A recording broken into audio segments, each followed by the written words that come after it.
when I stopped trying to appeal to everyone and started to appeal to myself, naturally that attracted that client base that I was always wanting, inevitably. Welcome to the Realtors Conspiracy Podcast, where we are dedicated to unraveling the secrets to real estate success. I'm your host, Maud Léger, and each week we bring you insights from top realtors, entrepreneurs, and innovators, sharing their success stories, mindset, processes, motivations, and the key to their success. Join us every Monday for a new episode and discover how to crack the code to success and take your real estate business to the next level. Don't miss out on the opportunity to unlock your potential. This week, I'm speaking with Jonathan Orlando from Royal LePage. Today's chat is all about genuinity. Jonathan isn't just another realtor. He's a beacon of authenticity, having built a thriving business on genuine connections and unwavering commitment. While the world of real estate has its challenges and each realtor carves their own path to achievement, Jonathan has distinguished himself by always staying true to himself and his clients. Let's get to my chat with Jonathan. This podcast is sponsored by Sold Right Away, the experts in real estate marketing. You work hard selling real estate, we work hard selling you. From listings to branding, Sold Right Away has you covered. For all your real estate marketing needs, visit soldrightaway.com. Hi Jonathan, thanks for joining us on the episode today. Tell us, what is the key to your success? My key to my success is just ensuring customer or client satisfaction. It's never about the bottom dollar. It's always about my clients and their needs and ensuring that they're taken care of and they feel like they're walking away from a transaction, getting the most for their money and the best experience possible. Nice. And then what do you do for them that is special either on the buyer side or seller side? I mean, just given my age and my sphere of influence in terms of my network, a lot of my friends or family members or any recommendation that's come my way through that network generally are first-time home buyers. So mostly been working on the buying side just because of that alone. Obviously, now people are moving on to their second or third home at this point. So, we're starting to get it more into the listing side. But, I try to make people feel like they're the only clients I have at that given time because they deserve to feel that way. I mean, it's a huge purchase, and I don't look at it any differently if you're paying $500,000 or $5 million. I mean, in ratio, generally, it's as big of a deal to anyone as it would be, and I try to make people feel important because they are, and special because it's a huge accomplishment for anybody of any economic class to be purchasing a home, especially in the GTA. And, everyone should feel like, they're getting the most out of the experience. I love it. It's a big deal for anyone, no matter what the price. 100%. Yeah. I mean, it's a big accomplishment. I think any homeowner should be proud of because, a lot of people don't have that opportunity. So I think it's, it's something every homeowner should give themselves a pat on the back for. That's cool. Amazing. Love it. Tell us a little bit more, like what's the one thing that you have implemented in your business that has brought you success? Always that there's no fast dime. It's always a slow nickel. It's always, that's the mentality. I've had clients in some of the bigger sales that I've done, I've begged them not to buy things just because I personally don't think it. I like to think if I was in their shoes with that budget and that criteria, would I purchase this? Just because, it makes me feel better about it in the sense where I wouldn't want my clients to live somewhere that I wouldn't necessarily. And that has nothing to do with preference. It has if I was in their shoes, right? Yeah. And I've begged clients not to buy $3 million places before in my past. And, even if they do go forward with it, at least it's been known. And, we are in kind of a peculiar market, so to speak, right now. And not that I pride myself on it, but ended up being ultimately right. And it's just because I just want my clients to have some reassurance and some buffer if, we are in times like this. And, I don't want people to be maxed out.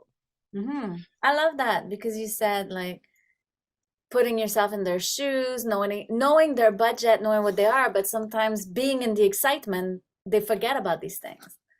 For sure. Definitely things like finishes and stuff can definitely sway people, and it's important to keep our clients their outlook on the things that matter. I don't really necessarily think things that are easily changed are necessarily a criteria thing. I think ensuring location and, if it's a detached or a semi, or, making sure that they're getting the most, and that's how I view, getting the most bang for your buck in real estate. Yeah. How do you generate leads for your business or nurture new leads? You know, I've been very, very fortunate that my network has pretty much started me and supported me throughout the decade I've been doing real estate. And I think, there's no stronger lead than a referral, right? I mean, realistically, if someone has a great experience with you, they're going to pass that on, and it kind of sells yourself in that sense, right? So that's why I think as realtors, it's really important that we treat every client with the most dignity and respect and kindness, because ultimately, as much as we are selling homes, it's a people's business. Yes. Yeah. Very cool. How do you nurture those referrals or those clients in your database to make sure they remember you when it's time to buy and sell again? So it's funny you bring that up, because I just had a meeting, Okay. and obviously where we're at in this market, you're gonna have to get a little more creative in terms of generating leads. So I've had a few friends or people I've met in the industry who do lead generation, and the guy said to me, "What CRM are you using?" And the only CRM I use is this right now, which I know is not the best. But I feel like, because genuinely I've been so blessed to have these great clients that I actually have become friends with them. So I mean, it's realistically just checking in on people because I genuinely want to, right? And Yes. I know it's probably not the most traditional way, especially in 2023, where everybody's using CRM this or hello follow up, whatever they're all called. But I think once you establish a genuine connection with these people, you genuinely care. It's like any friend you have. You're gonna be like, hey, I haven't spoken to this person in a while. I should check up on them. Yeah. And you know what? The power of a text message, just saying, "Hey, how's it going?" is so powerful in itself, because it's important that our clients, I've heard a lot of stories where people close the deal and then the realtor walks away and they feel like they don't know them anymore, right? And that's just never been the case with me. Yeah, that's amazing. So you're like keeping that genuine personal touch. Yeah, I ask people, I can be frank with you. I've asked so many of these people because I've developed such a great relationship with them. Would you want market reports, this and that? But realistically, a lot of them like no. But if they have a question about what's going on in their area, I'm more than happy to provide them with those updates at their own convenience and whenever they feel as if they want to educate themselves instead of just firing off, you know, the same thing to everybody. Yeah, yeah. It's a different approach, completely genuine, completely personal. Yeah, it was definitely not a planned way of doing things, but I didn't realize how many realtors were using CRMs and MailChimp and all that stuff. And I definitely feel like that's something I could improve on, but I think there's just something so special about keeping that genuine connection with certain people and ensuring and nurturing it in that way. Yeah, yeah. It's whatever works. And if that works, then continue it. Why change something that works? Yeah. And that's the one thing I think I struggled with when I first started real estate was understanding what was my niche, what worked for me, right? If you wanted a realtor that's going to be wearing a three-piece suit, I'm just not that person for you. And chances are you weren't that client for me, right? And I think that's my whole thing. You're not going to appeal to everybody. When I stopped trying to appeal to everyone and started to appeal to myself, naturally that attracted that client base that I was always wanting, inevitably. What you put out there is what you attract. And then that's, Exactly. yeah, that is super cool. Tell us more about like challenges. Have you faced any challenge in the 10 years you've been in business that taught you a valuable lesson? Do you have how much time do we have? Uh, you know, the biggest mistake I think I made when I started was I thought, oh, this is going to be easy. I'm going to get my license. I'm going to put something up on Instagram, and then it's going to be everyone's going to be calling me. And then Mhm. I think in my first year, I made like $10,000. Like, 'cause and I quit my job. I just thought this is all you have to do, right? And that's definitely not the case, especially because I started so young too. Like, who would trust like a 22-year-old with the biggest purchase of their life when I haven't even moved out of my parents' house, right? So, there were definitely obstacles that came with that. I probably should have joined a team to get that, because the best way to learn in real estate is obviously on the field, and Mhm. making mistakes is the number one way to learn things. And it was a slow climb. It was probably not until like my fifth year I actually had a tangible career where I could leave my full-time job and actually pursue it and be successful at it. Yeah, so 5 years of challenges and learning opportunities to get you to where you are today. I love Yeah, and I mean, I was very lucky that I was always, even though I wasn't doing real estate, in the field with a full-time position. So no matter what, I was still learning things that were still applicable to what I was doing, and still have taught me things that I can now apply to my career today. What's the best advice you've ever received? Just be yourself. Oh, Because I always thought, okay, I like this person for $1 million listing. I like this realtor in my area, and I try to emulate what they were doing, thinking that they had cracked the code. But what I realized down the road is they cracked the code for their own success. mhm. Doesn't equate to mine, because I was being disingenuous. And like I said, this is a very people oriented business. And when you're not being you and people don't know you, they have a wall up, they have shields, and they don't trust you. And without trust, you're not going to have a smooth transaction with any clients. Yeah, yeah, that's very cool. Being yourself, being you, it's genuine. It is. And you know what? It's not just for the client's sake when you connect with other realtors, which I, you know, I'm very fortunate that, listen, I'm a silly person. I don't take many things too seriously. So, I've been very lucky that I've worked with some great realtors, and I've had clients win bidding wars and they didn't even have the highest offer, right? But when you have someone on your side who can connect with both sides and advocate on both ends, it really helps you and ultimately saves you money in the long run. Yeah, yeah, you get to have the deal because you, as the realtor, negotiated in the best, most personal, genuine way. Well, because the other side also needs the confidence too to understand that you're going to carry this deal through. You could offer double the amount, but if they're like, well, I don't know about this person, it's not going to happen. Huh, that's a good point. That's a really good point. Nice. Yeah. What else do you do on your day-to-day that attracts you more business or that helps you grow that way?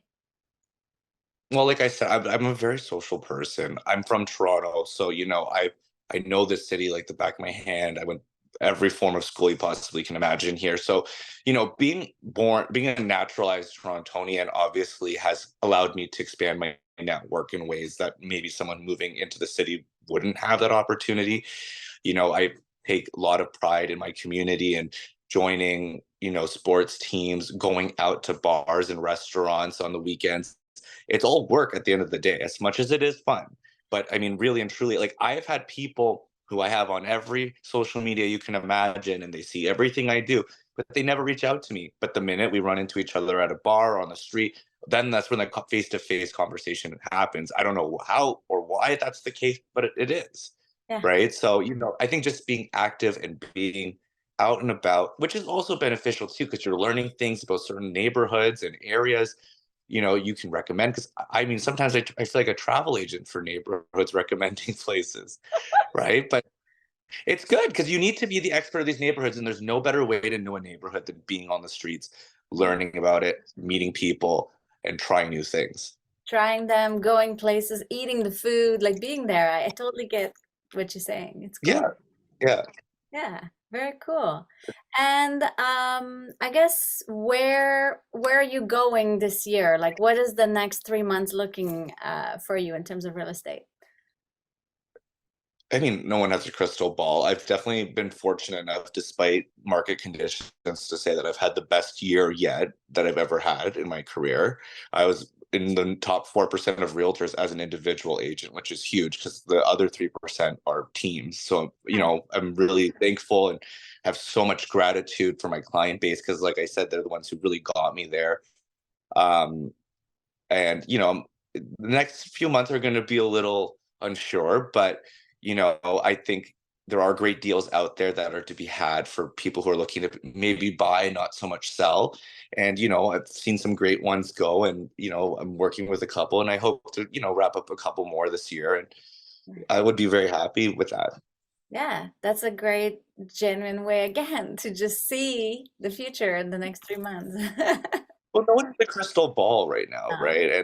And I hate saying that, but I mean, it's the truth. I don't foresee it changing too drastically from where we're at right now. I'm a big fan of buying things when the markets are down, but everyone has their comfortability and what they're okay with. And, you got to be able to ebb and flow with those kind of people, right? Because everyone's different. You could be selling two of the same condos, but it can be completely two different transactions. So true. So true. Very nice. Where do we find you on social media? What's your hat and all? On Instagram, you can find me at Jonathan Orlando Real Estate, and my website is www.jonathanorlando.com. Amazing. Perfect. Amazing. Thank you for sharing your story. It's such a good, fun, personal energy that you bring. I'm excited to see where you go from here. Thank you so much. It was a pleasure talking to you. Awesome. Thanks for tuning in. If you liked this episode, please share it with others and help spread the word. Together, we can inspire and empower more people to crack the code to real estate success.